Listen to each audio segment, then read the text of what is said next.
பழைய புராணங்களில் ஒரு அதிசயமான கதை சொல்லப்படுகிறது. ஒரு நாள் ஜலந்தரன் என்ற அசுரன் தனது தூதனை சிவபெருமானிடம் அனுப்பினான்.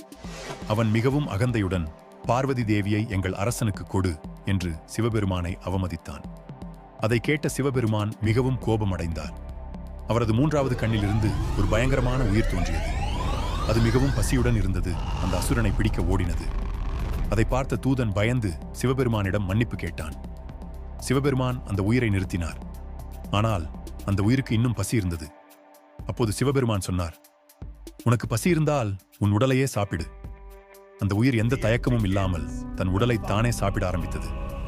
கடைசியில் அதன் முகம் மட்டும் மீதம் இருந்தது. அதன் கீழ்ப்படிதலை பார்த்த சிவபெருமான் மகிழ்ந்தார். அவருக்கு கீர்த்தி முகன் என்று பெயர் வைத்தார். பின்னர் சிவபெருமான் கூறினார், என் கோயில்களின் வாசலில் நீ பாதுகாவலனாக இருப்பாய். அதை வணங்கினால் அகந்தை அழியும் என்று நம்பப்படுகிறது. அது நமக்கு ஒரு நினைவூட்டல். கடவுளை அடைய தாழ்மையே வழி. இப்படி புராண ரகசியங்கள் வேண்டுமா? சப்ஸ்கிரைப்.